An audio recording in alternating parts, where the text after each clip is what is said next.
ਇਕ ਓੰਕਾਰ ਸਤਨਾਮ ਕਰਤਾ ਪੁਰਖ ਨਿਰਭਉ ਨਿਰਵੈਰ ਅਕਾਲ ਮੂਰਤ ਆਜੂਨੀ ਸੈਭੰ ਗੁਰ ਪ੍ਰਸਾਦ।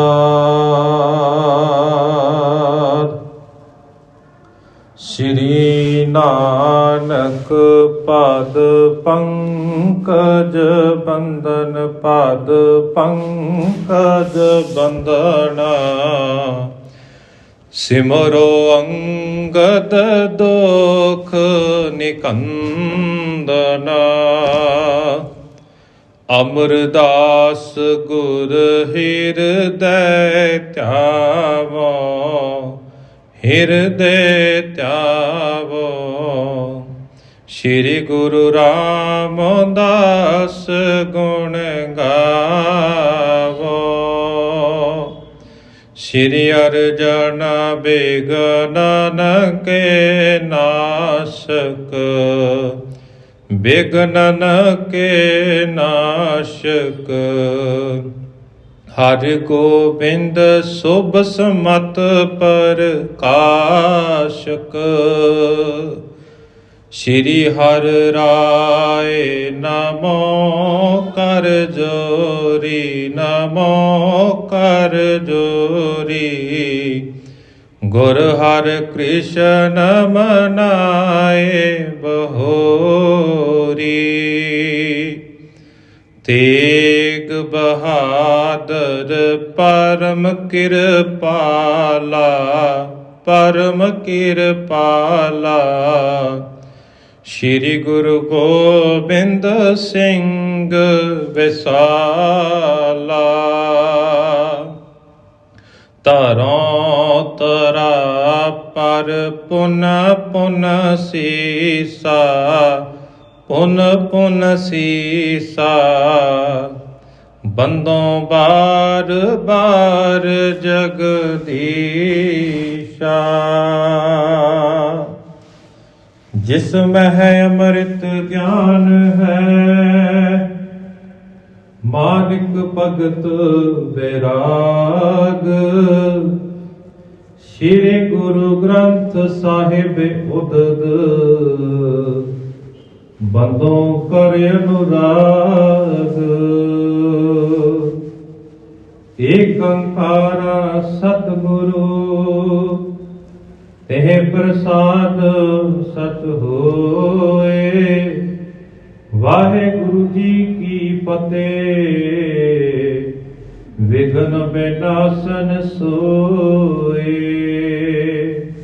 ਵਾਹਿਗੁਰੂ ਜੀ ਕੀ ਫਤਿਹ। ਵਿਘਨ ਵਿਨਾਸ਼ਨ ਸੋਏ। ਜੁਗੋ ਜੁਗ ਅਟਲ ਚਬਰ ਸ਼ਬਦ ਤਖਤ ਦੇ ਮਾਲਕ ਗੁਰ ਤਗਦੀ ਤੇ ਵਿਰਾਜਮਾਨ ਸਾਹਿਬ ਸ੍ਰੀ ਗੁਰੂ ਗ੍ਰੰਥ ਸਾਹਿਬ ਜੀ ਮਹਾਰਾਜ ਜੀ ਦੀ ਪਾਵਨ ਪਵਿੱਤਰ ਹਜ਼ੂਰੀ ਅੰਦਰ ਜੁੜ ਮਿਲ ਬੈਠੇ ਅਤ ਸਤਿਕਾਰਯੋਗ ਸਤਸੰਗੀ ਜਨੋ,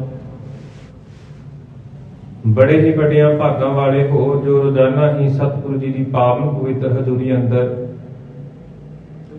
ਜੁੜ ਮਿਲ ਬੈਠ ਕੇ ਜਿੱਥੇ ਗੁਰਬਾਣੀ ਕੀਰਤਨ ਸਰਵਣ ਕਰਦੇ ਹੋ, ਨਾਲ ਹੀ ਗੁਰ ਇਤਿਹਾਸ ਦੀ ਕਥਾ ਸਰਵਣ ਕਰਦੇ ਹੋ। ਮੇਰੇ ਤੋਂ ਪਹਿਲਾਂ ਆਪ ਜੀਆਂ ਨੇ ਬੜੇ ਹੀ ਸਤਿਕਾਰ ਦੇ ਨਾਲ ਗੁਰੂ ਪਿਆਰਿਆਂ ਪਾਸੋਂ ਸਤਿਗੁਰਾਂ ਜੀ ਦੀ ਅੰਮ੍ਰਿਤਮਈ ਬਾਣੀ ਦਾ ਕੀਰਤਨ ਸਰਵਣ ਕੀਤਾ ਹੈ। ਸੋ ਆਓ ਹੁਣ ਜਿਤਨਾ ਵੀ ਸਮਾਂ ਆਪ ਜੀਆਂ ਦੇ ਨਾਲ ਗੁਰ ਇਤਿਹਾਸ ਦੀ ਕਥਾ ਵਿਚਾਰ ਕਰਨ ਦਾ ਪ੍ਰਾਪਤ ਹੋਇਆ ਹੈ, ਉਤਨਾ ਸਮਾਂ ਆਪ ਸਭ ਸੰਗਤਾਂ ਦੀ ਸੇਵਾ ਕਰਾਂਗੇ ਜੀ। ਵਿਚਾਰਾਂ ਦੀ ਰਮਤਾ ਕਰਨ ਤੋਂ ਪਹਿਲਾਂ ਗੁਰੂ ਕਲਗੀਧਰ ਪਿਤਾ ਜੀ ਵੱਲੋਂ ਬਖਸ਼ੀ ਹੋਈ ਫਤਿਹ ਦੇ ਨਾਲ ਸਾਂਝ ਪਾ ਲਈਏ ਜੀ। ਦੋਵੇਂ ਹੱਥ ਜੋੜ ਕੇ ਪਿਆਰ ਅਤੇ ਸਤਿਕਾਰ ਨਾਲ ਫਤਿਹ ਪ੍ਰਵਾਨ ਕਰੋ। ਆਖੋ ਜੀ ਵਾਹਿਗੁਰੂ ਜੀ ਕਾ ਖਾਲਸਾ ਵਾਹਿਗੁਰੂ ਜੀ ਕੀ ਫਤਿਹ। ਜਿਸ ਤਰ੍ਹਾਂ ਆਪ ਸਭ ਸੰਗਤਾਂ ਨੇ ਪਿਛਲੇ ਦੀਵਾਨਾਂ ਦੇ ਵਿੱਚ ਵਿਚਾਰਾਂ ਸਰਵਣ ਕੀਤੀਆਂ ਸਨ ਕਿ ਕਿਸ ਤਰ੍ਹਾਂ ਗੁਰੂ ਅੰਗਦ ਸਾਹਿਬ ਜੀ ਮਹਾਰਾਜ ਜੀ ਨੇ ਧੰਨ ਗੁਰੂ ਨਾਨਕ ਸਾਹਿਬ ਜੀ ਮਹਾਰਾਜ ਜੀ ਦੀ ਜਿਹੜੀ ਜਨਮ ਪੱਤਰੀ ਸੀ ਕਿਸ ਤਰ੍ਹਾਂ ਆਦਰ ਸਤਿਕਾਰ ਦੇ ਨਾਲ ਆਪਣੇ ਸੀਸ ਨਾਲ ਲਗਾਇਆ, ਤੇ ਬਾਅਦ ਦੇ ਵਿੱਚ ਜਿਹੜੇ ਪਿਆਰੇ ਸਿੱਖ ਉਹ ਜਨਮ ਪੱਤਰੀ ਲੈ ਕੇ ਗੁਰੂ ਸਾਹਿਬ ਜੀ ਦੀ ਸ਼ਰਨ ਦੇ ਵਿੱਚ ਆਏ ਸਨ, ਇਹਨਾਂ ਨੂੰ ਬਹੁਤ ਹੀ ਪਿਆਰ ਦੇ ਨਾਲ ਜੋ ਉਹਨਾਂ ਨੂੰ ਬਖਸ਼ਿਸ਼ ਕੀਤੀ, ਦਾਤ ਬਖਸ਼ਿਸ਼ ਕੀਤੀ ਕਿ ਤੁਹਾਡੇ ਹਿਰਦੇ ਦੇ ਵਿੱਚੋਂ ਕਦੇ ਵੀ ਪਰਮਾਤਮਾ, ਕਦੇ ਵੀ ਉਹ ਦਾਤਾਰ ਅਕਾਲ ਪ੍ਰਭੂ ਪਰਮਾਤਮਾ ਨਾ ਵਿਸਰੇ। ਤੇ ਨਾਲ ਹੀ ਵਚਨ ਆਪਕੇ ਸਨ ਕਿ ਤੁਸੀਂ ਇਹ ਜਨਮ ਪੱਤਰੀ ਸਾਡੇ ਤੱਕ ਪਹੁੰਚਾ ਕੇ ਸਾਨੂੰ ਧੰਨ ਗੁਰੂ ਨਾਨਕ ਸਾਹਿਬ ਜੀ ਮਹਾਰਾਜ ਜੀ ਦੇ ਦਰਸ਼ਨ ਹੀ ਕਰਵਾਏ ਹਨ। ਤੇ ਇਸੇ ਤਰ੍ਹਾਂ ਗੁਰੂ ਅੰਗਦ ਸਾਹਿਬ ਜੀ ਮਹਾਰਾਜ ਜਦੋਂ ਉਸ ਪੱਤਰੀ ਦੇ ਦਰਸ਼ਨ ਕਰਦੇ ਨੇ ਤਾਂ ਦੇਖਦੇ ਨੇ ਕਿ ਉਸ ਪੱਤਰੀ ਦਾ ਜੋ ਰਚਨਾ, ਜੋ ਭਾਸ਼ਾ ਵਰਤੀ ਹੈ, ਉਹ ਸੰਸਕ੍ਰਿਤ ਭਾਸ਼ਾ, ਦੇਵਨਾਗਰੀ ਭਾਸ਼ਾ ਦੇ ਦੇਵਨਾਗਰੀ ਦੇ ਅੱਖਰ ਨੇ। ਤੇ ਗੁਰੂ ਸਾਹਿਬ ਜੀ ਫਿਰ ਆਖਦੇ ਨੇ ਕਿ ਇਸ ਭਾਸ਼ਾ ਨੂੰ ਗਿਆਨ ਰੱਖਣ ਵਾਲਾ, ਭਾਸ਼ਾ ਨੂੰ ਸਮਝਣ ਵਾਲਾ ਕੋਈ ਮਨੁੱਖ ਹੈ, ਉਹੀ ਮਨੁੱਖ ਸਾਨੂੰ ਇਸ ਦੀ ਵਿਚਾਰ ਕਰਕੇ ਦੱਸ ਸਕਦਾ ਹੈ। ਤਾਂ ਸੰਗਤ ਦੇ ਵਿੱਚੋਂ ਹੀ ਇੱਕ ਮਹਿਮਾ ਖਹਿਰਾ ਨਾਮ ਦੇ ਪਿਆਰੇ ਸਿੱਖ ਨੇ ਗੁਰੂ ਅੰਗਦ ਸਾਹਿਬ ਜੀ ਪਾਸ ਬੇਨਤੀ ਕੀਤੀ ਸੀ, ਗੁਰੂ ਸਾਹਿਬ ਜੀ ਨੂੰ ਦੱਸਣਾ ਕੀਤਾ ਸੀ ਕਿ ਸੁਲਤਾਨਪੁਰ ਦੀ ਧਰਤੀ ਦੇ ਉੱਤੇ ਧੰਨ ਗੁਰੂ ਨਾਨਕ ਸਾਹਿਬ ਜੀ ਮਹਾਰਾਜ ਜੀ ਦਾ ਪਿਆਰਾ ਸਿੱਖ ਜਿਸ ਦਾ ਨਾਮ ਪੈੜਾ ਮੋਖਾ ਹੈ, ਉਹ ਦੋਨਾਂ ਭਾਸ਼ਾਵਾਂ ਦਾ ਗਿਆਤਾ ਹੈ ਤੇ ਨਾਲ ਹੀ ਨਾਲ ਉਹ ਇਸ ਸੰਸਕ੍ਰਿਤ ਨੂੰ ਗੁਰਮੁਖੀ ਦੇ ਵਿੱਚ ਵੀ ਤਬਦੀਲ ਕਰ ਦੇਵੇਗਾ, ਕਿਉਂਕਿ ਗੁਰੂ ਅੰਗਦ ਸਾਹਿਬ ਜੀ ਮਹਾਰਾਜ ਜੀ ਦੀ ਮਨ ਦੀ ਇੱਛਾ ਸੀ ਕਿ ਇਹ ਜਨਮ ਪੱਤਰੀ ਦਾ ਜਿਹੜਾ ਉਤਾਰਾ ਹੈ ਇੱਕ ਗੁਰਮੁਖੀ ਲਿਪੀ ਦੇ ਵਿੱਚ ਵੀ ਹੋਵੇ, ਤਾਂ ਜੋ ਸਿੱਖ ਸੰਗਤਾਂ ਗੁਰੂ ਸਾਹਿਬ ਜੀ ਦੇ ਇਤਿਹਾਸ ਤੋਂ ਜਾਣੂ ਹੋ ਸਕਣ। ਤੇ ਇਸੇ ਤਰ੍ਹਾਂ ਜਦੋਂ ਭਾਈ ਪੈੜਾ ਮੋਖਾ ਜੀ ਗੁਰੂ ਸਾਹਿਬ ਜੀ ਦੀ ਸ਼ਰਨ ਦੇ ਵਿੱਚ ਆ ਕੇ ਉਸ ਜਨਮ ਪੱਤਰੀ ਨੂੰ ਪੜ੍ਹਨ ਦਾ ਯਤਨ ਕਰਦੇ ਨੇ ਤੇ ਨਾਲ ਹੀ ਨਾਲ ਗੁਰੂ ਅੰਗਦ ਸਾਹਿਬ ਜੀ ਮਹਾਰਾਜ ਉਸ ਜਨਮ ਪੱਤਰੀ ਦਾ ਉਤਾਰਾ ਗੁਰਮੁਖੀ ਲਿਪੀ ਦੇ ਵਿੱਚ, ਗੁਰਮੁਖੀ ਭਾਸ਼ਾ ਦੇ ਵਿੱਚ ਕਰਾਉਂਦੇ ਨੇ। ਤੇ ਜਿਸ ਤਰ੍ਹਾਂ ਹੀ ਉਸ ਜਨਮ ਪੱਤਰੀ ਦੀ ਵਿਚਾਰ ਹੁੰਦੀ, ਭਾਈ ਪੈੜਾ ਮੋਖਾ ਜੀ ਜਿਸ ਤਰ੍ਹਾਂ ਸੰਗਤਾਂ ਨੂੰ ਸਮਝਾਉਣਾ ਕਰਦੇ ਨੇ, ਇਸੇ ਤਰ੍ਹਾਂ ਦੀਵਾਨ ਦੇ ਵਿੱਚ ਇਤਿਹਾਸਕਾਰਾਂ ਨੇ ਜ਼ਿਕਰ ਕੀਤਾ, ਕਵੀ ਸਾਹਿਬ ਜੀ ਨੇ ਜ਼ਿਕਰ ਕੀਤਾ ਹੈ ਕਿ ਉਸ ਸੰਗਤ ਦੇ ਵਿੱਚ ਕੁਝ ਕੁ ਪਿਆਰੇ ਸਿੱਖ ਵੀ ਜਿਹੜੇ ਨੇ ਉਹ ਰੋਜ਼ਾਨਾ ਹਾਜ਼ਰੀ ਭਰ ਕੇ ਕਥਾ ਸਰਵਣ ਕਰਦੇ ਨੇ, ਜਿਨ੍ਹਾਂ ਦੇ ਵਿੱਚੋਂ ਬਾਬਾ ਬੁੱਢਾ ਸਾਹਿਬ ਜੀ ਦਾ ਜ਼ਿਕਰ ਆਇਆ, ਧੰਨ ਗੁਰੂ ਅਮਰਦਾਸ ਸਾਹਿਬ ਜੀ ਮਹਾਰਾਜ ਜੀ ਦਾ ਜ਼ਿਕਰ ਆਇਆ, ਤੇ ਧੰਨ ਗੁਰੂ ਅੰਗਦ ਸਾਹਿਬ ਜੀ ਮਹਾਰਾਜ ਜੀ ਦੇ ਜਿਹੜੇ ਲਾਂਗਰੀ ਸਿੱਖ ਹੈ, ਜਿਸ ਦਾ ਇਤਿਹਾਸ ਦੇ ਵਿੱਚ ਭਾਈ ਜੀਵਾ ਨਾਮ ਕਰਕੇ ਜ਼ਿਕਰ ਆਇਆ, ਪਾਰੋ ਜੁਲਕਾ ਜੀ, ਹੋਰ ਅਨੇਕਾਂ ਹੀ ਸਿੱਖ ਸੰਗਤਾਂ ਉਸ ਦੀਵਾਨ ਦੇ ਵਿੱਚ ਹਾਜ਼ਰੀਆਂ ਭਰ ਕੇ ਗੁਰੂ ਸਾਹਿਬ ਜੀ ਦੇ ਇਤਿਹਾਸ ਤੋਂ ਜਾਣੂ ਹੁੰਦੀਆਂ। ਤੇ ਇਸੇ ਤਰ੍ਹਾਂ ਗੁਰੂ ਸਾਹਿਬ ਜੀ ਫਿਰ ਉਸ ਰਚਨਾ ਨੂੰ ਗੁਰਮੁਖੀ ਦੇ ਵਿੱਚ ਉਤਾਰਾ ਕਰਦੇ ਆ, ਗੁਰਮੁਖੀ ਦੇ ਵਿੱਚ ਉਤਾਰਾ ਕਰਦੇ ਨੇ ਤਾਂ ਜੋ ਸਿੱਖ ਸੰਗਤਾਂ ਸ਼ਰਧਾ ਭਾਵਨਾ ਦੇ ਨਾਲ ਉਸ ਨੂੰ ਪੜ੍ਹ ਸਕਣ ਤੇ ਉਸ ਨੂੰ ਸਮਝ ਸਕਣ।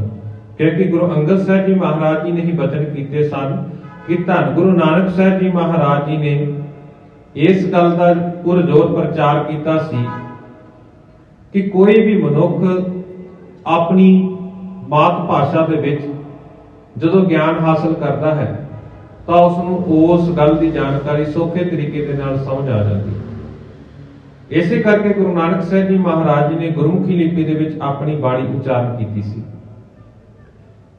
ਪਿਛਲੇ ਦੀਵਾਨਾਂ ਵਿੱਚ ਅਸੀਂ ਦੂਜੇ ਅਧਿਆਇ ਦੀ ਸਮਾਪਤੀ ਕੀਤੀ ਸੀ।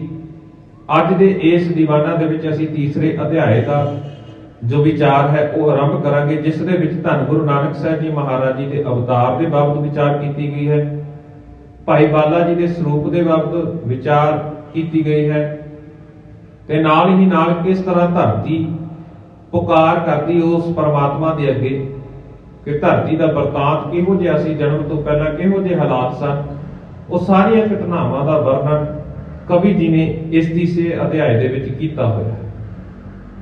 ਸਭ ਤੋਂ ਪਹਿਲਾਂ ਕਵਿਤ ਦੇ ਵਿੱਚ ਕਵੀ ਜੀ ਗੁਰੂ ਨਾਨਕ ਸਾਹਿਬ ਜੀ ਮਹਾਰਾਜ ਜੀ ਦੀ ਉਪਮਾ ਕਰਦੇ ਨੇ।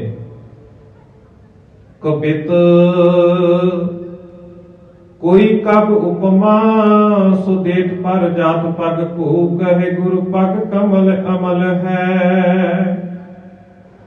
ਇੱਥੇ ਕਵੀ ਜੀ ਆਖਦੇ ਨੇ ਕਿ ਕੋਈ ਕਵੀ ਗੁਰੂ ਜੀ ਦੇ ਚਰਨਾਂ ਦੀ ਉਪਮਾ ਕਰਦਿਆਂ ਕਹਿੰਦਾ ਹੈ ਕਿ ਗੁਰੂ ਸਾਹਿਬ ਜੀ ਦੇ ਚਰਨ ਇੱਕ ਕਲਪ ਬ੍ਰਿਛ ਦੇ ਵਾਂਗ ਨੇ, ਤੇ ਕੋਈ ਲਿਖਦਾ ਹੈ ਕਿ ਗੁਰੂ ਸਾਹਿਬ ਜੀ ਦੇ ਚਰਨ ਕਮਲ ਦੇ ਵਾਂਗ ਨੇ, ਕਿ ਜਿਸ ਤਰ੍ਹਾਂ ਕਮਲ ਛੱਪੜ ਦੇ ਵਿੱਚ ਚਿੱਕੜ ਦੇ ਵਿੱਚ ਉੱਗਦਾ ਹੈ, ਚਿੱਕੜ ਦੇ ਵਿੱਚ ਜੰਮਦਾ ਹੈ, ਤੇ ਉਸ ਚਿੱਕੜ ਦੇ ਵਿੱਚ ਰਹਿੰਦਿਆਂ ਵੀ ਉਹ ਚਿੱਕੜ ਦਾ ਪ੍ਰਭਾਵ ਉਸ ਕਮਲ ਦੇ ਉੱਤੇ ਨਹੀਂ ਪੈਂਦਾ, ਭਾਵ ਉਸ ਚਿੱਕੜ ਤੋਂ ਨਿਰਲੇਪ ਰਹਿੰਦਾ ਹੈ। ਕਈ ਕਵੀ ਇਸ ਤਰ੍ਹਾਂ ਗੁਰੂ ਨਾਨਕ ਸਾਹਿਬ ਜੀ ਮਹਾਰਾਜ ਜੀ ਦੇ ਚਰਨਾਂ ਦੀ ਉਪਮਾ ਕਰਦੇ ਨੇ ਤੇ ਆਖਦੇ ਨੇ ਕਿ ਧੰਨ ਗੁਰੂ ਨਾਨਕ ਸਾਹਿਬ ਜੀ ਮਹਾਰਾਜ ਜੀ ਦੇ ਚਰਨ ਵੀ ਕਮਲ ਦੇ ਵਾਂਗ ਨੇ, ਭਾਵ ਉਹ ਮਾਇਆ ਤੋਂ ਨਿਰਲੇਪ ਨੇ, ਉਹਨਾਂ ਦੇ ਉੱਤੇ ਮਾਇਆ ਦਾ ਕੋਈ ਪ੍ਰਭਾਵ ਨਹੀਂ ਪੈਂਦਾ। ਜੋ ਪਰ ਜਤ ਨਾ ਚਿੰਤਨ ਗਤ ਦਾਨ ਨਾਹੀ, ਅਮਲ ਕਮਲ ਰਹਿਣ ਵਿਖੇ ਮੁਖ ਮਿਲ ਹੈ। ਪਰ ਕਵੀ ਜੀ ਕਹਿੰਦੇ ਕਿ ਪਰ ਉਹਨਾਂ ਕਵੀਆਂ ਨੂੰ ਇਸ ਗੱਲ ਦਾ ਗਿਆਨ ਨਹੀਂ, ਇਸ ਗੱਲ ਦਾ ਪਤਾ ਨਹੀਂ ਕਿ ਕਲਪ ਬ੍ਰਿਛ ਤੇ ਕਮਲ ਦਾ ਫੁੱਲ ਨਾ ਤਾਂ ਚੇਤਨ ਹਨ, ਨਾ ਹੀ ਉਹਨਾਂ ਨੂੰ ਕਿਸੇ ਤਰ੍ਹਾਂ ਦਾ ਗਿਆਨ ਹੈ, ਤੇ ਨਾ ਹੀ ਉਹ ਕਲਪ ਬ੍ਰਿਛ ਤੇ ਕਮਲ ਦਾ ਫੁੱਲ ਕਿਸੇ ਨੂੰ ਮੁਕਤੀ ਦੇਣ ਵਾਲੇ ਨੇ। ਅਮਲ ਕਮਲ ਰੈਣ ਵਿਖੇ ਮੁਖ ਮਿਲ ਹੈ। ਤੇ ਇਸੇ ਤਰ੍ਹਾਂ ਅੱਗੇ ਕਵੀ ਜੀ ਵਰਣਨ ਕਰਦੇ ਨੇ, ਵਹਿ ਤੋ ਸਹਚੇਤ ਦੇਤ ਕਾਮਨਾ ਭਗਤ ਨਿਜ, ਬਾਸਰ ਔਰ ਰਜਨੀ ਮੇ ਇੱਕ ਸੇ ਸਤੁਲ ਹੈ। ਕਿ ਕਮਲ ਦਾ ਫੁੱਲ ਵੀ ਸਦਾ ਖਿੜਿਆ ਨਹੀਂ ਰਹਿੰਦਾ, ਜਦੋਂ ਰਾਤ ਪੈਂਦੀ ਹੈ ਨਾ, ਕਮਲ ਦੇ ਫੁੱਲ ਦੀਆਂ ਜਿਹੜੀਆਂ ਪੱਤੀਆਂ ਨੇ ਉਹ ਬੰਦ ਹੋ ਜਾਂਦੀਆਂ ਨੇ, ਪਰ ਧੰਨ ਗੁਰੂ ਨਾਨਕ ਸਾਹਿਬ ਜੀ ਮਹਾਰਾਜ ਸਦਾ ਜਾਗਤ ਨੇ। ਉਹ ਹਰ ਵੇਲੇ ਹੀ ਗਿਆਨ ਦੇ ਰਾਹੀਂ ਸੰਗਤਾਂ ਨੂੰ ਉਪਦੇਸ਼ ਕਰਦੇ ਨੇ, ਸੰਗਤਾਂ ਨੂੰ ਉਜਾਗਰ ਕਰਦੇ ਨੇ, ਸੰਗਤਾਂ ਨੂੰ ਗਿਆਨ ਵੰਡਦੇ ਨੇ। ਇਹ ਕਮਲ ਦੇ ਨਾਲ, ਇਹ ਕਲਪ ਬ੍ਰਿਛ ਦੇ ਨਾਲ ਉਹਨਾਂ ਦਾ ਵਰਣਨ ਨਹੀਂ ਕੀਤਾ ਜਾ ਸਕਦਾ। ਲਖੇ ਪਦ ਆਦਰ ਨ ਪਾਰ ਜਾਤ ਕਮਲ ਕੋ, ਤਾਤੇ ਪਗ ਪਗ ਪਾਰ ਜਾਤ ਨ ਕਮਲ ਹੈ। ਤੇਛਣ ਕਵੀ ਜੀ ਆਖਦੇ ਨੇ ਕਿ ਧੰਨ ਗੁਰੂ ਨਾਨਕ ਸਾਹਿਬ ਜੀ ਮਹਾਰਾਜ ਆਪਣੇ ਜਿਹੜੇ ਭਗਤ ਨੇ, ਉਹਨਾਂ ਦੇ ਜਿਹੜੇ ਸੇਵਕ ਨੇ, ਉਹਨਾਂ ਦੀਆਂ ਮਨੋਕਾਮਨਾ ਪੂਰੀਆਂ ਕਰਦੇ ਨੇ। ਦਿਨ ਰਾਤ ਇੱਕ ਰਸ ਰਹਿਣ ਵਾਲੇ ਨੇ, ਇੱਕ ਸਮਾਨ ਨੇ ਗੁਰੂ ਸਾਹਿਬ ਜੀ। ਪਰ ਇਹ ਕਲਪ ਬ੍ਰਿਛ ਤੇ ਕਮਲ ਦਾ ਫੁੱਲ ਸਮਾਂ ਪੈਣ ਤੇ ਇਹਨਾਂ ਦੇ ਵਿੱਚ ਜਿਹੜਾ ਹੈ ਰੰਗ ਦੇ ਵਿੱਚ ਵੀ ਬਦਲਾਅ ਆ ਜਾਂਦਾ, ਇਹਨਾਂ ਦੇ ਆਕਾਰ ਦੇ ਵਿੱਚ ਵੀ ਬਦਲਾਅ ਆ ਜਾਂਦਾ। ਪਰ ਧੰਨ ਗੁਰੂ ਨਾਨਕ ਸਾਹਿਬ ਜੀ ਮਹਾਰਾਜ ਜੀ ਦੀ ਤੁਲਨਾ ਇਹਨਾਂ ਦੇ ਬਰਾਬਰ ਨਹੀਂ ਹੈ। ਇਹਨਾਂ ਤੋਂ ਕਿਤੇ ਗੁਰੂ ਨਾਨਕ ਸਾਹਿਬ ਜੀ ਮਹਾਰਾਜ ਪਰੇ ਨੇ। ਫਿਰ ਕਵੀ ਜੀ ਆਖਦੇ ਨੇ, ਤਾਤੇ ਪਗ ਪਗ ਪਰ ਜਾਤ ਨਾ ਕਮਲ ਹੈ। ਕਿ ਗੁਰੂ ਜੀ ਦੇ ਚਰਨ ਜਿਹੜੇ ਨੇ ਉਹ ਆਦਰਯੋਗ ਨੇ, ਉਹਨਾਂ ਨੂੰ ਸਤਿਕਾਰ ਕਰਨਾ ਚਾਹੀਦਾ, ਸੀਸ ਨਿਵਾਉਣਾ ਚਾਹੀਦਾ। ਇਸ ਲਈ ਕਵੀ ਜੀ ਆਖਦੇ ਨੇ ਕਿ ਚਰਨ ਜਿਹੜੇ ਨੇ ਉਹ ਚਰਨ ਹੀ ਹਨ, ਨਾ ਹੀ ਕਲਪ ਬ੍ਰਿਛ ਹੈ ਤੇ ਨਾ ਹੀ ਕਮਲ ਦਾ ਫੁੱਲ ਹੈ। ਇਹ ਗੁਰੂ ਸਾਹਿਬ ਜੀ ਦੇ ਚਰਨ ਨੇ, ਇਹ ਆਦਰਯੋਗ ਨੇ। ਇਹਨਾਂ ਚੀਜ਼ਾਂ ਦੇ ਨਾਲ ਉਹਨਾਂ ਦੀ ਉਪਮਾ ਨਹੀਂ ਹੋ ਸਕਦੀ, ਇਹ ਉਹਨਾਂ ਦੇ ਚਰਨਾਂ ਦੇ ਬਰਾਬਰ ਨਹੀਂ ਹਨ। ਅੱਗੇ ਕਵੀ ਜੀ ਨੇ ਇੱਥੇ ਭਾਈ ਬਾਲਾ ਜੀ ਦੇ ਸਰੂਪ ਦਾ ਜਿਹੜਾ ਹੈ ਉਹ ਵਰਣਨ ਕੀਤਾ ਹੈ। ਚੌਪਈ ਕਰ ਤੂੰ ਵੀ ਕਟਕੀਨ ਕੁਪੀਨਾ, ਤਨ ਉੱਪਰ ਕਮਰੀ ਸਿਤਲੀਨਾ। ਕਰ ਕਹਿੰਦੇ ਨੇ ਹੱਥਾਂ ਨੂੰ, ਤੇ ਤੂੰ ਵੀ ਕਹਿੰਦੇ ਨੇ ਹੱਥ ਦੇ ਵਿੱਚ ਇੱਕ ਸਾਜ਼ ਫੜਿਆ ਹੈ। ਕਵੀ ਜੀ ਨੇ ਕਿ ਉਹਨਾਂ ਦੇ ਹੱਥ ਦੇ ਵਿੱਚ ਇੱਕ ਤੂੰਬੀ ਫੜੀ ਹੋਈ ਹੈ। ਕਰ ਤੂੰਬੀ ਕਟਕੀਨ ਕੁਪੀਨਾ, ਤਨ ਉੱਪਰ ਕਮਰੀ ਸਿਤਲੀਨਾ। ਕਿ ਉਹਨਾਂ ਨੇ ਲੱਕ ਦੇ ਉੱਤੇ ਜਿਹੜੀ ਹੈ ਇੱਕ ਲੰਗੋਟੀ ਬੱਧੀ ਹੋਈ ਹੈ, ਤੇ ਜਿਸਮ ਦੇ ਉੱਪਰ, ਤਨ ਉੱਪਰ ਕਮਰੀ ਸਿਤਲੀਨਾ। ਸਿਤ ਕਹਿੰਦੇ ਨੇ ਭਾਵ ਚਿੱਟੀ, ਉਹਨਾਂ ਦੇ ਸੀਸ ਦੇ ਉੱਤੇ ਜਿਹੜੀ ਹੈ, ਸਰੀਰ ਦੇ ਉੱਤੇ ਚਿੱਟੀ ਕੰਬਲੀ ਲਈ ਹੋਈ ਹੈ। ਉੱਚੀ ਕੁਲਹਾ ਸੀਸ ਪਰ ਧਾਨੀ। ਤੇ ਉਹਨਾਂ ਦੇ ਸੀਸ ਦੇ ਉੱਤੇ, ਆਪਣੇ ਸਿਰ ਦੇ ਉੱਤੇ ਸਫੇਦ ਟੋਪੀ ਪਹਿਨੀ ਹੋਈ ਹੈ ਭਾਈ ਬਾਲੇ ਜੀ ਨੇ। ਸਮਸ ਸਵੇਤ ਦੀਰਘ ਇੱਕ ਸਾਰੀ। ਸਮਸ ਕਹਿੰਦੇ ਨੇ ਦਾੜੇ ਨੂੰ, ਸਵੇਤ ਕਹਿੰਦੇ ਨੇ ਚਿੱਟਾ, ਦੀਰਘ ਕਹਿੰਦੇ ਨੇ ਲੰਬਾ, ਤੇ ਇੱਕ ਸਾਰੀ ਕਹਿੰਦੇ ਨੇ ਇਕਸਾਰ। ਕਿ ਉਹਨਾਂ ਦੇ ਮੁਖ ਦੇ ਉੱਤੇ ਚਿੱਟੇ ਰੰਗ ਦਾ ਜਿਹੜਾ ਹੈ ਦਾੜਾ ਹੈ, ਲੰਬੇ ਵਾਲ ਨੇ, ਉਹ ਪ੍ਰਕਾਸ਼ ਹੋਇਆ ਹੋਇਆ ਹੈ। ਉਰ ਮੈਂ ਕਰ ਗੁਰ ਨਾਨਕ ਧਿਆਨਾ, ਬੰਦੇ ਪਦ ਅਰਵਿੰਦ ਵਿਧਾਨਾ। ਕਿ ਜਿਸ ਤਰ੍ਹਾਂ ਭਾਈ ਬਾਲਾ ਜੀ ਦੇ ਚਿਹਰੇ ਦਾ ਵਰਣਨ ਕੀਤਾ, ਉਹਨਾਂ ਨੇ ਜੋ ਪਹਿਚਾਨ ਪਹਿਨਾਣੀ ਹੈ ਉਸ ਦਾ ਵਰਣਨ ਕਵੀ ਜੀ ਨੇ ਕੀਤਾ। ਨਾਲ ਹੀ ਆਖਦੇ ਨੇ ਕਿ ਉਹਨਾਂ ਨੇ ਦਿਲ ਦੇ ਵਿੱਚ, ਆਪਣੇ ਹਿਰਦੇ ਦੇ ਵਿੱਚ ਧੰਨ ਗੁਰੂ ਨਾਨਕ ਸਾਹਿਬ ਜੀ ਮਹਾਰਾਜ ਜੀ ਦਾ ਧਿਆਨ ਧਰਿਆ ਹੋਇਆ ਹੈ। ਬੰਦੇ ਪਦ ਅਰਵਿੰਦ ਵਿਧਾਨਾ, ਤੇ ਵਿਧੀ ਦੇ ਅਨੁਸਾਰ ਗੁਰੂ ਨਾਨਕ ਸਾਹਿਬ ਜੀ ਦੇ ਚਰਨ ਕਮਲਾਂ ਨੂੰ ਨਮਸਕਾਰ ਕਰਦੇ ਨੇ, ਬੰਦਨਾ ਕਰਦੇ ਨੇ। ਉਹਨਾਂ ਦੇ ਚਰਨਾਂ ਨੂੰ ਆਪਣੇ ਹਿਰਦੇ ਦੇ ਵਿੱਚ ਧਿਆਉਂਦੇ ਨੇ, ਆਪਣੀ ਸੁਰਤ ਨੂੰ ਉਹਨਾਂ ਦੇ ਚਰਨਾਂ ਦੇ ਵਿੱਚ ਇਕਾਗਰਿਤ ਕਰਦੇ ਨੇ। ਬਾਲਾ ਵਰਣਨ ਕਰਨ ਲਗਾ ਬਰ, ਸੀਸ ਮੁਕਤੇ ਇਤਿਹਾਸ ਸੁਧਾਸਰ। ਕਿ ਇਸ ਤਰ੍ਹਾਂ ਭਾਈ ਬਾਲਾ ਜੀ ਆਪਣੇ ਮੁਖਾਰ ਬਿੰਦ ਤੋਂ, ਆਪਣੇ ਚੰਦਰ ਮੁਖ ਤੋਂ ਧੰਨ ਗੁਰੂ ਨਾਨਕ ਸਾਹਿਬ ਜੀ ਮਹਾਰਾਜ ਜੀ ਦੇ ਇਤਿਹਾਸ ਦਾ ਵਰਣਨ ਕਰ ਰਹੇ ਨੇ। ਸਸ ਮੁਖ ਤੇ ਇਤਿਹਾਸ ਸੁਧਾਸਰ, ਕੇ ਗੁਰੂ ਇਤਿਹਾਸ ਦਾ ਵਰਣਨ ਭਾਈ ਬਾਲਾ ਜੀ ਆਪਣੇ ਮੁਖਾਰ ਬਿੰਦ ਤੋਂ ਕਰ ਰਹੇ ਨੇ। ਤੇ ਫਿਰ ਅੱਗੇ ਕਵੀ ਜੀ ਨੇ ਜਿਹੜਾ ਜ਼ਿਕਰ ਕੀਤਾ ਹੈ ਕਿ ਅੱਗੇ ਭਾਈ ਬਾਲਾ ਜੀ ਕੀ ਉਚਾਰਨ ਕਰਦੇ ਨੇ, ਉਸ ਦਾ ਸਰਲੇਖ ਇੱਥੇ ਦਰਜ ਕੀਤਾ ਹੈ ਕਿ ਸ਼੍ਰੀ ਬਾਲਾ ਸੁੰਦਰ ਬਾਜ, ਕਲ ਜੁਗ ਪਾਏ ਅਕਾਲ ਪ੍ਰਜੋਰਾ, ਪ੍ਰਗਟ ਪਏ ਓਗ ਪ੍ਰਗੋਰਾ। ਤੇ ਹੁਣ ਭਾਈ ਬਾਲਾ ਜੀ ਜ਼ਿਕਰ ਕਰਦੇ ਨੇ ਕਿ ਉਸ ਸਮੇਂ ਸਮਾਜ ਦੀ ਦੁਰਦਸ਼ਾ ਕਿਹੋ ਜੀ ਸੀ। ਭਾਈ ਬਾਲਾ ਜੀ ਆਖਦੇ ਨੇ ਕਿ ਕਲਯੁਗ ਪਾਏ ਅਕਾਲ ਪ੍ਰਜੋਰਾ, ਕਿ ਕਲਯੁਗ ਆਪਣੇ ਕਰੂਰ ਰੂਪ ਵਿੱਚ ਪੂਰੇ ਜ਼ੋਰ ਤੇ ਸੀ। ਕਿ ਉਸ ਸਮੇਂ ਸਮਾਜ ਦੇ ਵਿੱਚ ਕਲਯੁਗ ਦਾ ਪਹਿਰਾ ਸੀ, ਕਲਯੁਗ ਬਹੁਤ ਪਸਰਿਆ ਹੋਇਆ ਸੀ, ਕਾਲ ਦਾ ਬਹੁਤ ਪ੍ਰਕੋਪ ਸੀ, ਕਾਲ ਦਾ ਭੈੜਾ ਜਿਹੜਾ ਰੂਪ ਸੀ ਉਸਨੇ ਧਾਰਨ ਕੀਤਾ ਹੋਇਆ ਸੀ। ਪ੍ਰਗਟ ਭਏ ਅਗੋਗ ਪ੍ਰਗੋਰਾ, ਪਾਪ ਬਹੁਤ ਵੱਧ ਹੀ, ਬਹੁਤ ਜ਼ਿਆਦਾ ਹੀ ਕਾਲ ਜਿਹੜਾ ਸੀ ਉਹ ਪੈ ਜਾਂਦਾ ਸੀ। ਆਦਿ ਕਾਲ ਹੋਤ ਉਤਪਾਤਾ, ਭਇਓ ਮਲੇਸ਼ ਰਾਜ ਬਕਿਆਤਾ। ਕਿ ਕਾਲ ਪੈ ਜਾਣ ਦੇ ਕਾਰਨ ਅਨੇਕਾਂ ਹੀ ਦੁਰਘਟਨਾਵਾਂ, ਅਨੇਕਾਂ ਹੀ ਘਟਨਾਵਾਂ ਉਦੋਂ ਵਾਪਰਦੀਆਂ ਸਨ। ਕਿਤੇ ਭੁੱਖਮਰੀ ਪੈ ਗਈ, ਕਿਤੇ ਕਾਲ ਪੈ ਗਿਆ। ਇਹ ਆਦਿਕ ਇਹਨਾਂ ਚੀਜ਼ਾਂ ਦੇ ਨਾਲ ਸਮਾਜ ਦੀ ਜਿਹੜੀ ਦੁਰਦਸ਼ਾ ਸੀ ਉਹ ਵਰਣਨ ਨਹੀਂ ਕੀਤੀ ਜਾ ਸਕਦੀ। ਭਇਓ ਮਲੇਸ਼ ਰਾਜ ਬਖਿਆਤਾ, ਕਿ ਮਲੇਸ਼ਾਂ ਦੀ ਹਕੂਮਤ ਵੱਧ ਗਈ ਸੀ, ਕਿ ਲੋਕਾਂ ਦਾ ਧੱਕੇ ਦੇ ਨਾਲ ਉਹਨਾਂ ਦਾ ਧਰਮ ਤਬਦੀਲ ਕੀਤਾ ਜਾਂਦਾ ਸੀ, ਧੱਕੇ ਦੇ ਨਾਲ ਉਹਨਾਂ ਨੂੰ ਮੌਤ ਦੇ ਘਾਟ ਉਤਾਰ ਦਿੱਤਾ ਜਾਂਦਾ ਸੀ। ਚੌਪਈ ਪੰਥ ਮੁਹੰਮਦ ਬੜਤੇ ਪਾਰਾ, ਕਲਮਲ ਮੈਂ ਮਤਹੀਨ ਵਿਚਾਰਾ। ਤੇ ਇਸੇ ਤਰ੍ਹਾਂ ਮੁਹੰਮਦ ਸਾਹਿਬ ਦਾ ਜਿਹੜਾ ਪੰਥ ਹੈ ਉਸ ਸਮੇਂ ਬਹੁਤ ਵੱਧ ਰਿਹਾ ਸੀ। ਤੇ ਕਲਮਲ ਮੈਂ ਮਤਹੀਨ ਵਿਚਾਰਾ, ਜਿਹੜੇ ਪਾਪ ਰੂਪ ਮਲੇਸ਼ ਨੇ ਨਾ, ਉਹ ਗਰੀਬ ਪਰਜਾ ਦੇ ਉੱਤੇ ਧੱਕਾ ਕਰ ਰਹੇ ਨੇ। ਜਿਹੜੇ ਰਾਜੇ ਨੇ ਉਹ ਮਤਹੀਨ ਹੋ ਗਏ ਨੇ, ਉਹਨਾਂ ਨੂੰ ਆਪਣੇ ਅਹੁਦੇ ਦਾ ਜਿਹੜਾ ਹੈ ਉਹਨਾਂ ਨੂੰ ਜਾਣਕਾਰੀ ਨਹੀਂ, ਉਹਨਾਂ ਨੂੰ ਗਿਆਨ ਨਹੀਂ ਕਿ ਰਾਜੇ ਦਾ ਕੰਮ ਹੁੰਦਾ ਪ੍ਰਜਾ ਦਾ ਭਲਾ ਕਰਨਾ। ਪਰ ਇੱਥੇ ਰਾਜੇ ਹੀ ਮਤਹੀਨ ਹੋ ਗਏ ਨੇ, ਰਾਜੇ ਹੀ ਆਪਣੇ ਰਾਹ ਤੋਂ ਥਿੜਕ ਗਏ ਨੇ ਤੇ ਉਹ ਗਰੀਬ ਪ੍ਰਜਾ ਦੇ ਨਾਲ ਧੱਕਾ ਕਰਦੇ ਨੇ। ਗੋ ਗਰੀਬ ਕੋ ਹਤ ਹੈ ਕੁਸਾਲੀ, ਕਲ ਕੇ ਕਾਲੇ ਕੀਨ ਕੁਚਾਲੀ। ਤੇ ਇਸੇ ਤਰ੍ਹਾਂ ਉਸ ਸਮੇਂ ਜਿਹੜੇ ਗਊ ਗਰੀਬ ਨੇ, ਗਰੀਬ ਲੋਕ ਨੇ, ਉਹ ਅਨਿਆਈ ਮੋਤੇ ਮਰ ਰਹੇ ਨੇ। ਧਰਮ ਤਬਦੀਲ ਕਰਨ ਦੇ ਲਈ ਉਹਨਾਂ ਨੂੰ ਆਖਿਆ ਜਾਂਦਾ ਜਾਂ ਤਾਂ ਆਪਣਾ ਧਰਮ ਤਬਦੀਲ ਕਰ ਲਓ ਜਾਂ ਫਿਰ ਤੁਹਾਨੂੰ ਮੌਤ ਦੇ ਘਾਟ ਉਤਾਰ ਦਿੱਤਾ ਜਾਵੇਗਾ। ਪੂਰੇ ਜ਼ੋਰ ਦੇ ਨਾਲ ਉਹਨਾਂ ਨੂੰ ਧਰਮ ਤਬਦੀਲ ਕਰਨ ਲਈ ਆਖਿਆ ਜਾਂਦਾ। ਤੇ ਇਸੇ ਤਰ੍ਹਾਂ ਅਨੇਕਾਂ ਗਊ ਗਰੀਬ ਉਹ ਅਨਿਆਈ ਮੋਤੇ ਮਰ ਰਹੇ ਨੇ। ਤੇ ਫਿਰ ਅੱਗੇ ਜ਼ਿਕਰ ਕਰਦੇ ਨੇ ਕਲ ਕੇ ਕਾਲੇ ਕੀਨ ਕੁਚਾਲੀ, ਕਿ ਜਿਹੜੇ ਮੌਤ ਦੇ ਫਰਿਸ਼ਤੇ ਨੇ ਨਾ, ਜਿਨ੍ਹਾਂ ਨੇ ਨਿਆਂ ਕਰਨਾ ਸੀ, ਉਹ ਵੀ ਖੋਟੀ ਚਾਲ ਚੱਲ ਰਹੇ ਨੇ, ਉਹ ਵੀ ਪੁੱਠੀ ਚਾਲ ਚੱਲ ਰਹੇ ਨੇ। ਉਹਨਾਂ ਦੀ ਮੱਤ ਵੀ ਜਿਹੜੀ ਹੈ ਉਹ ਫੁੱਟੀ ਹੋਈ ਹੈ। ਨਿਰਪਤ ਪਏ ਮਤ ਮੰਦ ਮਲੀਨਾ, ਜਨ ਸੁਭ ਕਰਮ ਖੋਸ ਕਿਸ ਲੀਨਾ। ਨਿਰਪਤ ਕਹਿੰਦੇ ਨੇ ਰਾਜੇ, ਵੀ ਰਾਜੇ ਵੀ ਜਿਹੜੇ ਨੇ ਉਹ ਭੈੜੀ ਬੁੱਧੀ ਵਾਲੇ ਹੋ ਗਏ ਨੇ। ਰਾਜੇ ਭੈੜੀ ਬੁੱਧੀ ਹੋਣ ਦੇ ਕਾਰਨ ਉਹਨਾਂ ਦੀ ਜਿਹੜੀ ਮਲੀਨ ਹੈ, ਮੱਤ ਜਿਹੜੀ ਹੈ ਉਹ ਮਲੀਨ ਹੋ ਗਈ ਹੈ, ਮੈਲੀ ਹੋ ਗਈ ਹੈ। ਮੱਤ ਦੇ ਵਿੱਚ ਵਿਕਾਰ ਪੈਦਾ ਹੋ ਗਏ ਨੇ, ਲਾਲਚ ਪੈਦਾ ਹੋ ਗਿਆ। ਹੋਰ ਤੇ ਹੋਰ ਜਨ ਸੁਭ ਕਰਮ ਖੋਜ ਕਿਸ ਲੀਨਾ, ਕਿ ਜੇ ਲੋਕ ਕੋਈ ਵੀ ਚੰਗੇ ਕਾਰਜ ਕਰਨ ਦੇ ਬਾਰੇ ਸੋਚਦੇ ਨੇ, ਸਮਾਜ ਦੇ ਵਿੱਚ ਕੋਈ ਚੰਗਿਆਈ ਦਾ ਕਾਰਜ ਵੀ ਕਰਨ ਲੱਗਦੇ ਨੇ ਨਾ, ਤਾਂ ਉਹ ਰਾਜੇ ਦੇ ਅਹਿਲਕਾਰ, ਰਾਜੇ ਦੇ ਸਿਪਾਹੀ ਲੋਕਾਂ ਨੂੰ ਚੰਗਾ ਕਾਰਜ ਕਰਨ ਦੇ ਲਈ ਰੋਕਦੇ ਨੇ। ਰੋਕ ਲਾਈ ਹੋਈ ਵੀ ਸਮਾਜ ਦੇ ਵਿੱਚ ਕੋਈ ਵੀ ਇਨਸਾਨ ਚੰਗਾ ਕੰਮ ਨਾ ਕਰ ਸਕੇ। ਮੰਤਰੀ ਲੋਲਪ ਵੇਸਿਆ ਗਾਮੀ, ਦੁਰਾਚਾਰ ਕਿਰਹੀ ਮਨ ਬਾਮੀ।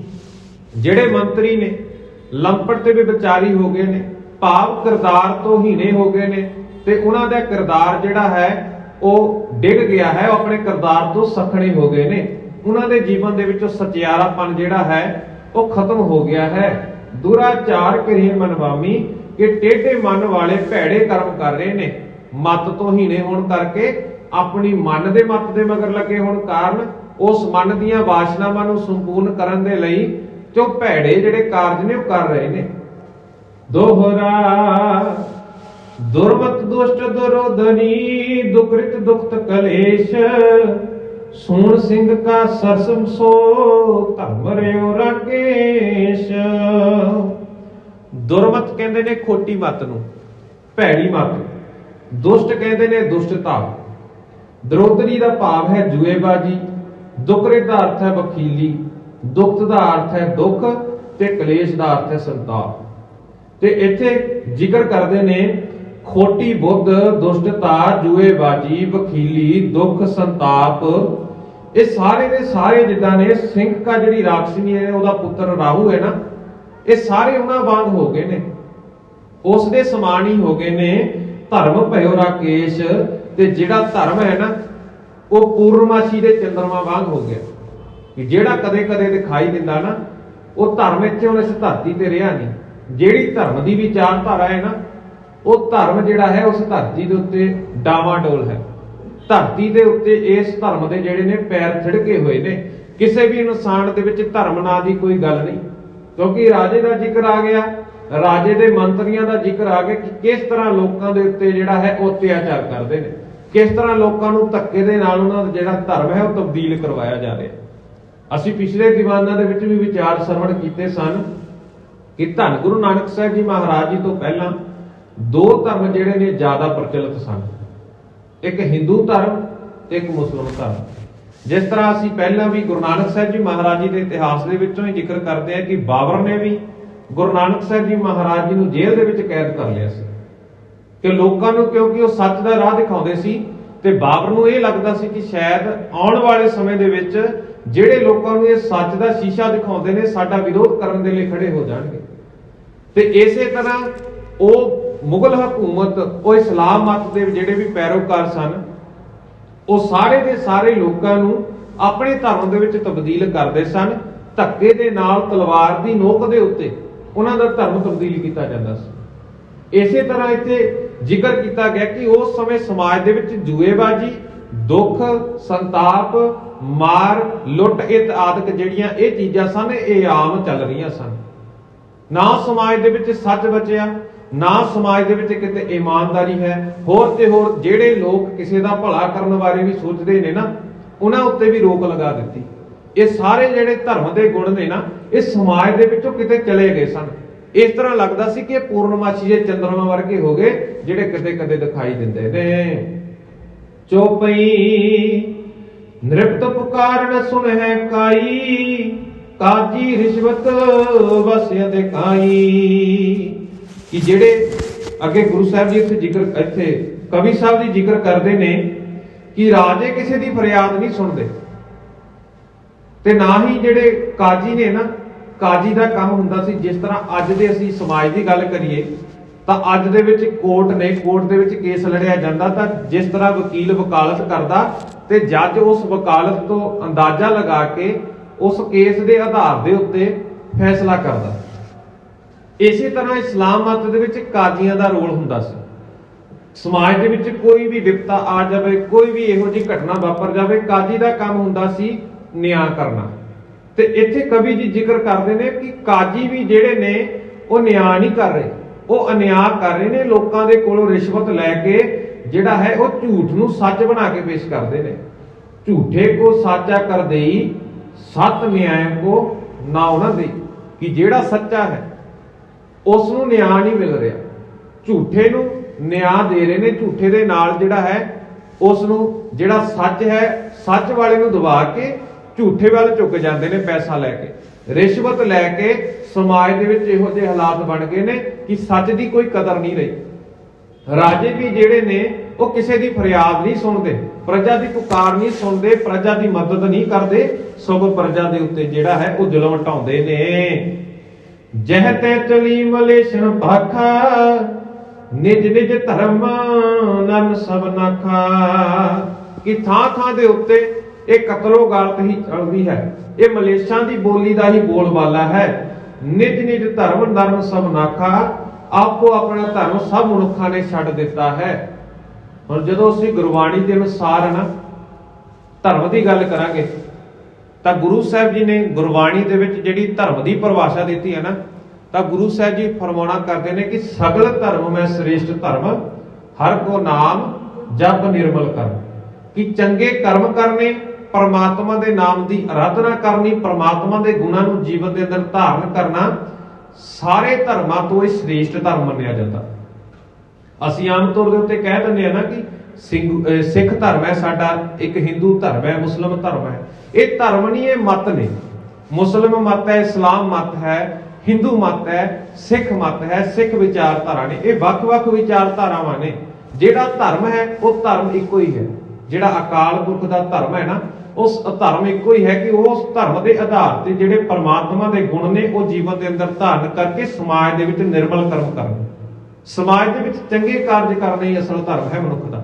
ਇਨਸਾਨੀਅਤ ਦਾ ਧਰਮ ਸਭ ਤੋਂ ਸ੍ਰੇਸ਼ਟ ਹੈ ਇੱਥੇ। ਪਰ ਇੱਥੇ ਗੁਰੂ ਸਾਹਿਬ, ਇੱਥੇ ਕਵੀ ਜੀ ਸਮਝਾਉਣਾ ਕਰਦੇ ਨੇ ਕਿ ਉਸ ਸਮੇਂ ਦੇ ਜਿਹੜੇ ਮਲੇਸ਼ਾਂ ਦੀ ਬੋਲੀ ਦਾ ਬੋਲਬਾਲਾ ਹੈ, ਸਮਾਜ ਦੇ ਵਿੱਚ ਲੋਕਾਂ ਦੇ ਨਾਲ ਧੱਕਾ ਹੋ ਰਿਹਾ, ਲੋਕਾਂ ਦੀ ਲੁੱਟਮਾਰ ਹੋ ਰਹੀ ਹੈ, ਕਿ ਸਾਰੇ ਇਨਸਾਨਾਂ ਨੇ ਜਿਹੜਾ ਹੈ ਧਰਮ ਛੱਡ ਦਿੱਤਾ, ਜੀਵਨ ਦੇ ਵਿੱਚ ਚੰਗੇ ਗੁਣ ਰਹੇ ਨਹੀਂ ਤੇ ਔਗਣਾਂ ਨੂੰ ਆਪਣੇ ਜੀਵਨ ਦਾ ਆਧਾਰ ਬਣਾ ਕੇ ਔਗਣਾਂ ਦੇ ਆਧਾਰ ਦੇ ਉੱਤੇ ਔਗਣਾਂ ਦੀ ਪੂਰਤੀ ਦੇ ਲਈ ਉਹ ਸਾਰੇ ਦੇ ਸਾਰੇ ਜਿਹੜੇ ਨੇ ਵਿਕਾਰਾਂ ਦੇ ਵਿੱਚ ਫਸੇ ਹੋਏ ਨੇ ਤੇ ਆਪਣਾ ਜੀਵਨ ਜਿਹੜਾ ਹੈ ਉਹ ਨਿਰਵਾਹ ਕਰਦੇ ਨੇ। ਪੁਨਹੀਨ ਤਨ ਪਾਪਨ ਪੀਨਾ, ਦਰਬਕ ਸੋਟੇ ਦੇਖਤ ਦੀਨਾ। ਜਿਹੜੇ ਨੇ ਚੰਗੇ ਕਰਮ ਨੇ, ਪੁੰਨਹੀਨ ਚੰਗੇ ਕੰਮ ਜਿਹੜੇ ਨੇ, ਪੁੰਨ ਦੇ ਕੰਮ ਨੇ, ਉਹ ਪਾਸਾ ਜਿਹੜਾ ਹੈ ਉਹ ਕਮਜ਼ੋਰ ਹੋ ਗਿਆ ਹੈ ਤੇ ਦੂਜੇ ਪਾਸੇ ਜਿਹੜੇ ਨੇ ਪਾਪ ਵਾਲੇ ਕਰਮ ਨੇ, ਭੈੜੀ ਮੱਤ ਵਾਲੇ ਕਰਮ ਨੇ ਨਾ ਜਿਹੜੇ, ਉਹ ਕਹਿੰਦੇ ਨੇ ਤਗੜੇ ਹੋ ਗਏ, ਉਹਨਾਂ ਦਾ ਬੋਲਬਾਲਾ ਜ਼ਿਆਦਾ ਹੈ। ਦਰਬ ਖਸੋਟੇ ਦੇਖਤ ਦਿਨਾ, ਤੇ ਗਰੀਬ ਤੇ ਕਮਜ਼ੋਰ ਵੇਖ ਕੇ ਲੋਕਾਂ ਦੇ ਕੋਲੋਂ ਜਿਹੜਾ ਹੈ ਉਹ ਧਨ ਖੋਹ ਲਿਆ ਜਾਂਦਾ, ਲੋਕਾਂ ਦੀ ਲੁੱਟਮਾਰ ਕੀਤੀ ਜਾਂਦੀ। ਇਹ ਗੁਰੂ ਨਾਨਕ ਸਾਹਿਬ ਜੀ ਮਹਾਰਾਜ ਜੀ ਦੇ ਅਵਤਾਰ ਧਾਰਨ ਤੋਂ ਪਹਿਲਾਂ ਸਮਾਜ ਦੀ ਦੁਰਦਸ਼ਾ ਦਾ ਜ਼ਿਕਰ ਹੋ ਰਿਹਾ। ਜਿਹੜੀ ਜਨਮ ਪੱਤਰੀ ਲੈ ਕੇ ਆਏ ਸੀ ਨਾ, ਉਹ ਭਾਈ ਬਾਲਾ ਜੀ ਜਿਹੜੇ ਨੇ ਉਹ ਵਿਚਾਰ ਕਰਦੇ ਨੇ, ਉਹ ਦੱਸਦੇ ਨੇ ਵੀ ਕਿਸ ਤਰ੍ਹਾਂ ਦੀ ਦੁਰਦਸ਼ਾ ਸੀ ਜਦੋਂ ਗੁਰੂ ਨਾਨਕ ਸਾਹਿਬ ਜੀ ਮਹਾਰਾਜ ਜੀ ਨੇ ਇਸ ਧਰਤੀ ਦੇ ਉੱਤੇ ਅਵਤਾਰ ਧਾਰਨਾ ਸੀ। ਗੁਰਬਾਣੀ ਦੇ ਵਿੱਚ ਵੀ ਅਸੀਂ ਜ਼ਿਕਰ ਕਰਦੇ ਹਾਂ ਕਿ ਉਹ ਅਕਾਲ ਪੁਰਖ ਪ੍ਰਭੂ ਪਰਮਾਤਮਾ ਦੀ ਜੋਤ ਹੀ ਇਸ ਧਰਤੀ ਦੇ ਉੱਤੇ ਆ ਕੇ ਇਸ ਧਰਤੀ ਨੂੰ ਠੱਲ ਪਾਈ ਸੀ, ਤਾਂ ਸਮਾਜ ਦੀ ਜਿਹੜੀ ਦੁਰਦਸ਼ਾ ਸੀ ਉਸ ਦੇ ਵਿੱਚ ਸੁਧਾਰ ਹੋਇਆ ਸੀ। ਪਰ ਕਾਰਜ ਕੇ ਕਰਤਾ ਹਾਨੀ, ਸਨ ਜਿਉ ਤਨ ਖੋਵੇ ਦੁਖਦਾਨੀ। ਕਿ ਪਰਾਏ ਕੰਮ ਕਰਨ ਵਾਲੇ ਦਾ ਨਾਸ਼ ਹੀ ਹੁੰਦਾ ਹੈ। ਜਿਵੇਂ ਇੱਥੇ ਹੁਣ ਉਦਾਹਰਨ ਵਰਤੀ, ਜਿਸ ਤਰ੍ਹਾਂ ਅਸੀਂ ਪਿੰਡਾਂ ਦੇ ਵਿੱਚ ਜ਼ਿਕਰ ਦੇਖਦੇ ਸੀ ਨਾ ਕਿ ਮੰਜੇ ਦੇ ਜਿਹੜਾ ਬਾਣ ਵੱਟ ਕੇ ਜਿਹੜਾ ਸੀ ਉਹ ਮੰਜਾ ਬੁਣਿਆ ਜਾਂਦਾ ਸੀ, ਤੇ ਇਸੇ ਤਰ੍ਹਾਂ ਜਦੋਂ ਉਹ ਪਟਸਨ ਸੀ ਜਿਹੜੀ ਆਪਣਾ ਆਪ ਕਟਾ ਕੇ ਜਦੋਂ ਰੱਸਾ ਬਣ ਜਾਂਦੀ ਸੀ ਨਾ, ਉਹ ਬਾਣ ਦਾ ਰੱਸਾ ਵੱਟਿਆ ਜਾਂਦਾ ਸੀ, ਉਹ ਆਪਣੇ ਆਪ ਨੂੰ ਜਿਹੜਾ ਸੀ ਉਹ ਕਟਾਉਂਦੀ ਸੀ। ਤੇ ਇਸੇ ਤਰ੍ਹਾਂ ਕਹਿੰਦੇ ਨੇ ਵੀ ਜਿਹੜਾ ਚੰਗਾ ਕੰਮ ਕਰਦਾ ਹੈ ਨਾ, ਉਸ ਨੂੰ ਜਿਹੜਾ ਹੈ ਉਸ ਦਾ ਨਾਸ਼ ਹੀ ਹੋ ਰਿਹਾ ਸਮਾਜ ਦੇ ਵਿੱਚ, ਉਸ ਨੂੰ ਚੰਗੇ ਕਰਮ ਦਾ ਫਲ ਵੀ ਮਾੜਾ ਭੁਗਤਣਾ ਪੈ ਰਿਹਾ। ਜੇ ਕੋਈ ਚੰਗਾ ਕਰਨ ਦਾ ਸੋਚਦਾ ਹੈ ਤੇ ਇਸੇ ਤਰ੍ਹਾਂ ਉਹਨਾਂ ਨੂੰ ਵੀ ਦੁੱਖ ਭੋਗਣੇ ਪੈਂਦੇ ਨੇ। ਪਰ ਤਨ ਪਰ ਨਿੰਦਿਆ ਪਰਦਾਰਾ, ਨਿਸ ਦਿਨ ਤਨ ਮਨ ਸੋਹਤ ਧਾਰਾ। ਕਿ ਪਰਾਇਆ ਧਨ, ਪਰਾਈ ਨਿੰਦਿਆ, ਪਰਾਈ ਇਸਤਰੀ ਲਈ ਦਿਨ ਰਾਤ ਹੀ ਜਿਹੜਾ ਹੈ ਉਹਨਾਂ ਦੇ ਜੀਵਨ ਦੇ ਵਿੱਚ ਵਿਕਾਰ ਚੱਲ ਰਹੇ ਨੇ ਲੋਕਾਂ ਦੇ ਵਿੱਚ। ਕੋਈ ਕਹਿੰਦਾ ਵੀ ਮੈਂ ਕਿਸੇ ਦਾ ਧਨ ਹੜਪ ਲਵਾਂ, ਕੋਈ ਕਹਿੰਦਾ ਮੈਂ ਕਿਸੇ ਦੀ ਜਿਹੜੀ ਆ ਜਾਇਦਾਦ ਦੇ ਉੱਤੇ ਕਬਜ਼ਾ ਕਰ ਲਵਾਂ। ਕਿਉਂਕਿ ਜਿਹੜੇ ਰਾਜ ਭਾਗ ਦੀ ਗੱਲ ਸੀ ਨਾ, ਉਦੋਂ ਜਿਹੜੇ ਰਾਜ ਦੇ ਉੱਤੇ ਰਾਜ ਕਰਦੇ ਸੀ, ਜਿਹੜੇ ਤਖਤ ਦੇ ਉੱਤੇ ਬੈਠੇ ਸੀ ਨਾ, ਉਹਨਾਂ ਨੂੰ ਇਹ ਸੀ ਵੀ ਉਹ ਮੁਲਕ ਵੀ ਸਾਡੇ ਅਧੀਨ ਆ ਜਾਵੇ, ਉਹ ਇਲਾਕਾ ਵੀ ਅਸੀਂ ਆਪਣੇ ਕਬਜ਼ੇ ਦੇ ਵਿੱਚ ਕਰ ਲਈਏ, ਚਾਹੇ ਲੋਕਾਂ ਨੂੰ ਕਿਉਂ ਨਾ ਮਾਰਨਾ ਪਵੇ, ਧੱਕਾ ਹੀ ਕਿਉਂ ਨਾ ਕਰਨਾ ਪਵੇ। ਇਹੋ ਜਿਹੇ ਹਾਲਾਤ ਉਸ ਸਮੇਂ ਜਿਹੜੇ ਸੀ ਉਹ ਸਮਾਜ ਦੀ ਦੁਰਦਸ਼ਾ ਦਾ ਇੱਥੇ ਵਰਣਨ ਕੀਤਾ ਹੈ ਕਿ ਇਸ ਤਰ੍ਹਾਂ ਇਹਨਾਂ ਪਰਾਈ ਨਿੰਦਿਆ ਦੇ ਲਈ, ਪਰਾਈ ਧਨ ਦੇ ਲਈ, ਪਰਾਏ ਤਨ ਦੇ ਲਈ ਲੋਕ ਜਿਹੜੇ ਨੇ ਉਹ ਜਿਹੜੇ ਨੇ ਪੱਬਾ ਭਾਗ ਹੋਏ ਸਨ। ਨਿਸ ਦਿਨ ਤਨ ਮਤ ਸੋਹਿਤ ਧਾਰਾ, ਕਿ ਹਮੇਸ਼ਾ ਹੀ ਉਹਨਾਂ ਦੇ ਮਨ ਦੇ ਵਿੱਚ ਇਹ ਕੁਝ ਹੀ ਚੱਲ ਰਿਹਾ, ਕਿਸ ਤਰ੍ਹਾਂ ਇਹਨਾਂ ਚੀਜ਼ਾਂ ਦੀ ਅਸੀਂ ਜਿਹੜੀ ਆ ਪੂਰਤੀ ਕਰੀਏ। ਦੋਹਰਾ ਜੰਗਮ ਬਹੁਤ ਸਰੇ ਬਰੇ, ਕਰਤ ਦਿਗੰਬਰ ਰਾਰ, ਖਟ ਦਰਸ਼ਨ ਹਰ ਨਾਮ ਬਿਨਾ, ਹੋਤ ਬਾਦ ਮਰਖਵਾਰ। ਜੰਗਮ ਆਮ ਤੌਰ ਦੇ ਉੱਤੇ ਅਸੀਂ ਜਦੋਂ ਕਿਤੇ ਇੱਥੋਂ ਨਿਕਲ ਕੇ ਅਸੀਂ ਬਾਹਰ ਪੰਜਾਬ ਵੱਲ ਨੂੰ ਜਾਈਏ ਨਾ, ਜਾਂ ਕਿਤੇ ਰਾਜਸਥਾਨ ਵੱਲ ਨੂੰ ਜਾਈਏ ਤਾਂ ਉੱਥੇ ਸਾਨੂੰ ਜੰਗਮ ਮਿਲ ਜਾਂਦੇ ਨੇ ਆਮ ਤੌਰ ਦੇ ਉੱਤੇ। ਉਹਨਾਂ ਦਾ ਪਹਿਰਾਵਾ ਇਸ ਤਰ੍ਹਾਂ ਹੁੰਦਾ ਕਿ ਉਹਨਾਂ ਨੇ ਆਪਣੇ ਸਿਰ ਦੇ ਉੱਤੇ ਇੱਕ ਬੋਦੀ ਰੱਖੀ ਹੁੰਦੀ ਹੈ ਤੇ ਨਾਲ ਹੀ ਉਹ ਟੱਲੀਆਂ ਖੜਕਾਉਂਦੇ ਨੇ। ਤੇ ਜੰਗਮ ਜਿਹੜੇ ਨੇ, ਤੇ ਨਾਲ ਹੀ ਇੱਥੇ ਜ਼ਿਕਰ ਕੀਤਾ, ਜੰਗਮ ਬਹੁਤ ਸਰੇਵਰੇ ਕਰਤ ਦਿਗੰਬਰ ਰਾਰ। ਸਰੇਵਰੇ ਤੇ ਦਿਗੰਬਰ ਜਿਹੜੇ ਨੇ ਜੈਨੀਆਂ ਦੇ ਦੋ ਮਤ ਮੰਨੇ ਜਾਂਦੇ ਨੇ, ਤੇ ਇਹ ਆਪਸ ਦੇ ਵਿੱਚ ਕਹਿੰਦੇ ਨੇ ਕਿ ਇਹਨਾਂ ਦਾ ਬਹੁਤ ਝਗੜਾ ਚੱਲਦਾ, ਬਹੁਤ ਝਗੜੇ ਕਰ ਰਹੇ ਨੇ, ਕਿਉਂਕਿ ਜਿਹੜੀ ਇਹਨਾਂ ਦੇ ਮਤ ਨੇ ਨਾ, ਮਤ ਦੇ ਵਿੱਚ ਵਿਚਾਰਕ ਮਤਭੇਦ ਪੈ ਗਏ ਆਪਸ ਦੇ ਵਿੱਚ। ਕੋਈ ਕਹਿ ਰਿਹਾ ਵੀ ਸਾਡੀ ਜਿਹੜੇ ਮਤ ਸੀ ਉਹ ਇਸ ਵਿਚਾਰਧਾਰਾ ਤੇ ਚੱਲਦਾ ਸੀ, ਦੂਜਾ ਉਸ ਦਾ ਵਿਰੋਧ ਕਰਕੇ ਕਹਿੰਦਾ ਵੀ ਨਹੀਂ, ਇਹ ਵਿਚਾਰਧਾਰਾ ਨਹੀਂ ਸੀ, ਇਸ ਤੋਂ ਉਲਟ ਆਹ ਵਿਚਾਰਧਾਰਾ ਸੀ। ਵਿਚਾਰਧਾਰਾ ਅਸਲ ਦੇ ਵਿੱਚ ਇੱਕ ਸੀ, ਦੋਨਾਂ ਦੇ ਵਿੱਚ ਆਪਸੀ ਵਿਚਾਰਕ ਮਤਭੇਦ ਹੋਣ ਦੇ ਕਾਰਨ ਇਹਨਾਂ ਦੇ ਵਿੱਚ ਝਗੜਾ ਚੱਲ ਰਿਹਾ। ਖੱਟ ਦਰਸ਼ਨ ਹਰ ਨਾਮ ਬਿਨ ਹੋਤ ਬਾਦ ਮਰਖਵਾਰ, ਕਿ ਜਿਹੜੇ 6 ਮਤ ਮੰਨੇ ਜਾਂਦੇ ਨੇ ਨਾ ਜੋਗੀਆਂ ਦੇ, ਜਿਨ੍ਹਾਂ ਦੇ ਵਿੱਚ ਅਨੇਕਾਂ ਹੀ ਜੋਗੀ ਜੰਗਮ ਸਰੇਵੜੇ ਦਿਗੰਬਰ ਆਦਿਕ ਆਉਂਦੇ ਨੇ, ਜਿਨ੍ਹਾਂ ਨੇ ਲੋਕਾਂ ਨੂੰ ਰਾਹ ਦਿਖਾਉਣਾ ਸੀ। ਇਹ ਜਿਹੜੇ 6 ਮਤ ਨੇ ਨਾ, ਇਹ ਪਰਮਾਤਮਾ ਦੇ ਨਾਮ ਤੋਂ ਬਗੈਰ, ਪਰਮਾਤਮਾ ਦੇ ਗੁਣਾਂ ਤੋਂ ਬਗੈਰ ਜਿਹੜੇ ਨੇ ਉਹ ਖਰਾਬ ਹੋ ਰਹੇ ਨੇ, ਸਗੋਂ ਸਮਾਜ ਨੂੰ ਵੀ ਖਰਾਬ ਕਰ ਰਹੇ ਨੇ। ਇਸੇ ਤਰ੍ਹਾਂ ਦੀ ਦੁਰਦਸ਼ਾ ਦਾ ਜ਼ਿਕਰ ਭਾਈ ਬਾਲਾ ਜੀ ਨੇ ਕੀਤਾ ਕਿ ਇਹੋ ਜਿਹੇ ਹਾਲਾਤ ਸਮਾਜ ਦੇ ਵਿੱਚ ਬਣੇ ਹੋਏ ਸਨ, ਜਿਨ੍ਹਾਂ ਨੇ ਧਰਮ ਲੋਕਾਂ ਨੂੰ ਸਿਖਾਉਣਾ ਸੀ ਉਹ ਆਪ ਧਰਮ ਤੋਂ ਸੱਖਣੇ ਹੋ ਗਏ ਸੀ। ਜਿਹੜੇ ਰਾਜਿਆਂ ਨੇ ਲੋਕਾਂ ਦਾ ਨਿਆਂ ਕਰਨਾ ਸੀ, ਲੋਕਾਂ ਦੀ ਮਦਦ ਕਰਨੀ ਸੀ, ਲੋਕਾਂ ਦੇ ਸਹਾਈ ਹੋਣਾ ਸੀ, ਉਹ ਰਾਜੇ ਹੀ ਲੋਕਾਂ ਨੂੰ ਖਾਣਾ ਸ਼ੁਰੂ ਕਰ ਦਿੱਤੇ। ਕਾਜੀ ਜਿਹੜੇ ਸਨ ਲੋਕਾਂ ਦਾ ਨਿਆਂ ਕਰਦੇ ਸਨ, ਉਹ ਰਿਸ਼ਵਤ ਲੈ ਕੇ ਨਿਆਂ ਦੀ ਜਗ੍ਹਾ ਅਨਿਆਂ ਵਾਲੇ ਪਾਸੇ ਝੁਕ ਗਏ ਸਨ। ਇਹੋ ਜਿਹਾ ਪ੍ਰਸਾਰਾ ਜਿਹੜਾ ਸੀ ਸਮਾਜ ਦਾ ਬਣਿਆ ਹੋਇਆ ਸੀ, ਇਹੋ ਜਿਹੇ ਹਾਲਾਤ ਸਮਾਜ ਦੇ ਬਣੇ ਹੋਏ ਸਨ। ਬਾਕੀ ਦੀ ਵਿਚਾਰ ਅਸੀਂ ਕੱਲ ਦੇ ਦੀਵਾਨਾਂ ਦੇ ਵਿੱਚ ਸਰਵਣ ਕਰਾਂਗੇ ਕਿ ਅੱਗੇ ਕਿਸ ਤਰ੍ਹਾਂ ਸਮਾਜ ਦੀ ਹੋਰ ਦੁਰਦਸ਼ਾ ਦਾ ਜ਼ਿਕਰ ਇੱਥੇ ਕਰਦੇ ਨੇ, ਤੇ ਕਿਸ ਤਰ੍ਹਾਂ ਧਰਤੀ ਫੇਰ ਪੁਕਾਰ ਕਰਦੀ, ਤੇ ਕਿਸ ਤਰ੍ਹਾਂ ਗੁਰੂ ਨਾਨਕ ਸਾਹਿਬ ਜੀ ਮਹਾਰਾਜ ਜੀ ਦਾ ਅਵਤਾਰ ਇਸ ਧਰਤੀ ਦੇ ਉੱਤੇ ਹੁੰਦਾ ਹੈ, ਕਿਸ ਤਰ੍ਹਾਂ ਗੁਰੂ ਨਾਨਕ ਸਾਹਿਬ ਜੀ ਮਹਾਰਾਜ ਦਾ ਆਗਮਨ ਹੁੰਦਾ ਹੈ। ਉਹ ਬਾਕੀ ਵਿਚਾਰਾਂ ਅਸੀਂ ਕੱਲ ਦੇ ਦੀਵਾਨਾਂ ਦੇ ਵਿੱਚ ਸਰਵਣ ਕਰਾਂਗੇ। ਇੰਨੀਆਂ ਕੁ ਵਿਚਾਰਾਂ ਪ੍ਰਵਾਨ ਕਰਨੀਆਂ ਜੀ। ਹੋਈਆਂ ਭੁੱਲਾਂ ਚੁੱਕਾਂ ਦੀ ਖਿਮਾ, ਫਤਿਹ ਪ੍ਰਵਾਨ ਕਰੋ। ਆਖੋ ਜੀ ਵਾਹਿਗੁਰੂ ਜੀ ਕਾ ਖਾਲਸਾ, ਵਾਹਿਗੁਰੂ ਜੀ ਕੀ ਫਤਿਹ।